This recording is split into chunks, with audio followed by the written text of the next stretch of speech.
The saga of the Igbo people begins with Eri, who is considered the father of all Igbo. According to the northern Eri clans, Eri was an Igala man that came from the Oyachada confluence in the Middle Belt region of modern Nigeria before traveling down to the region of Aguleri.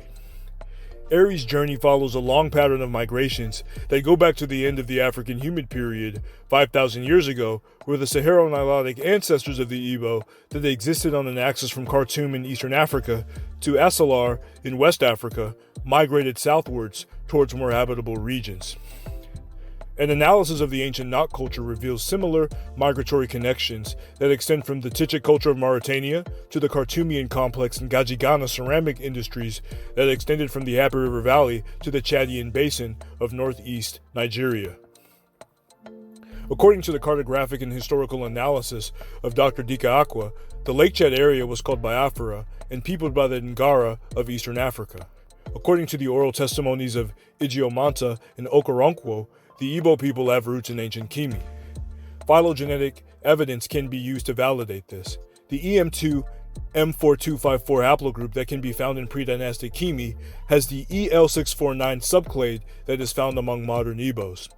Autosomal analysis of ancient foragers in West Africa establishes that though the Igbos have signatures associated with the Kifian culture of the ancient Green Sahara, they do not primarily descend from the ancient Diegu authors of the Afikpo culture. The following ancestral regression graph shows that the ancestors of the Igbo entered West Africa around 3,000 years ago before migrating south. Joel Irish's dental morphological analysis of the Igbo shows them clustering closer to East African populations in the Great Lakes region than they do Western Africans. The ideographic Nsibidi script of southeastern Nigeria and southwestern Cameroon establishes a connection between the Igbo and ancient Kimi. Like Mdudunter, Nsibidi was used for communication, recording ideas, and conveying messages. The analysis of Dr. Theophilo Benga reveals numerous commonalities between the glyphs of both writing systems. This suggests that both Nsibidi and Mdudunter likely derive from a pictographic ancestor within the Green Sahara. Other commonalities that connect the Igbo with their Happy River Valley ancestors are the Nsude pyramids, their Lox wax casting systems, the Iteona Igbo roped vase, and its connection with the Second Dynasty rope vase at Saqqara, and the Okpoko or Nkenu hornbill bird and the Benu bird of ancient Kimi. Eri had two wives by the time he arrived at the Ezu-na Omambala confluence, Niniamaku and Oboli, who were the first and second wife respectively. Niniamaku bore 5 children, Nri Efikwaani Menri being the first and also known as Nri, the founder of Nri, Agulu, the founder of Aguleri, Ogbodudu, the founder of Amanuke, Onogu, the founder of Igbariam, Ogwedu, the only daughter, who is said to have borne the founders of Nteje, Akuzu, Ogbunike, Umuleri, Nandu, and Ogboli in Onitsha. Oboli, the second wife, bore only one child named Onoja.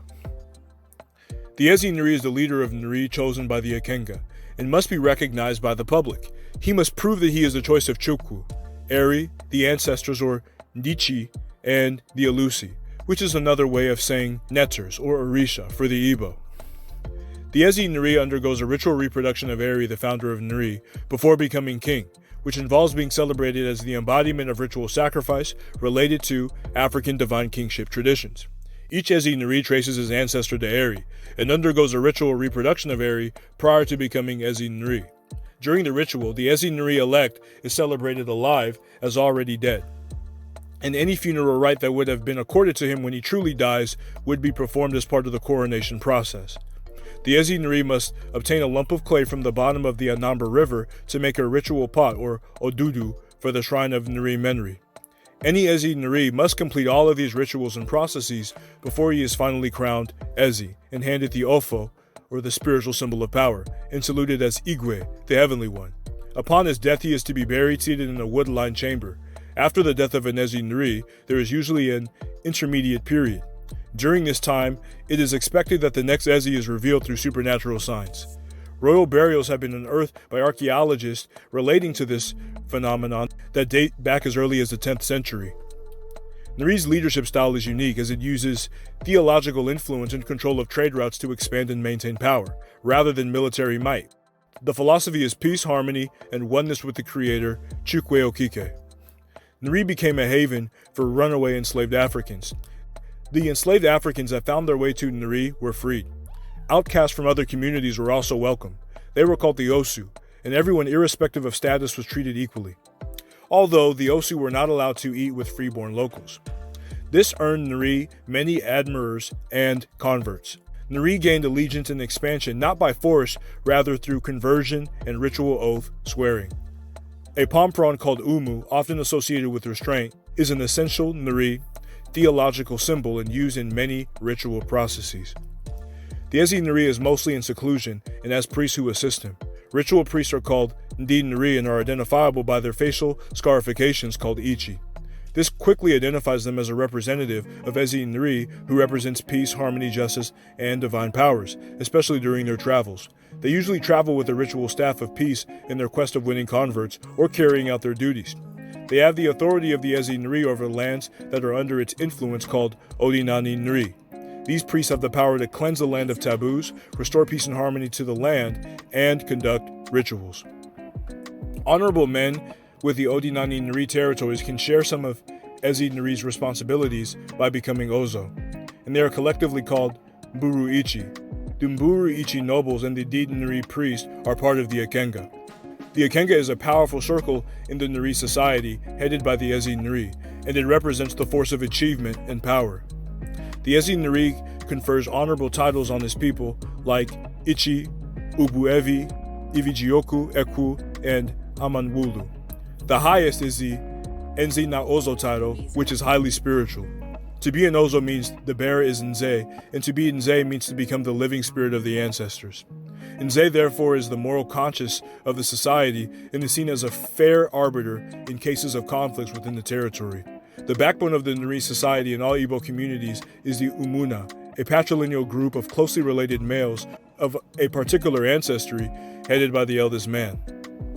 The Nri people were skilled in astronomy and could accurately calculate lunar months aided by their knowledge of the movement of heavenly bodies and star names. The Igbo calendar had a 4-day week, 7-week month, and a 13-month year, with an extra day added to the last month.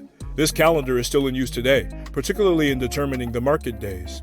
The Nri people celebrated the annual Igu Aro festival, during which the Ezi Nri declared the new year and announced the Nri calendar to his subjects. The festival included the distribution of yam seeds to the people and prophecies about the first rainfall for planting. The Nri also conducted their own banking and saving systems called Isusu, which is still in practice today. They had their own ring currencies called Manila and operated an economy that relied on trades, agriculture, and hunting. They were also skilled in the arts, particularly bronze works, as evidenced by the discoveries in Igbo Ukwu dating back to the 9th century. The Igbo people have had a significant impact on modern African culture, particularly in the areas of literature, music, and film. Many notable Nigerian authors, such as Chinua Achebe and Chimamanda Ngozi Adichie, are of Igbo descent and have contributed to the global literary canon. Igbo music, with its fusion of traditional rhythms and modern styles, has gained a large following both in Africa and internationally. Nollywood, the Nigerian film industry, is dominated by Igbo filmmakers and actors who have produced some of the most successful movies in Africa. In addition to their cultural contributions, the Igbo people have been influential in politics, with many prominent politicians and activists hailing from the region, such as Peter Obi. The Igbo also have a rich history of entrepreneurship, with many successful businessmen and women originating from the region. Overall, the Igbo people's legacy is one of resilience, creativity, and innovation, with their contributions continuing to shape and influence modern African society.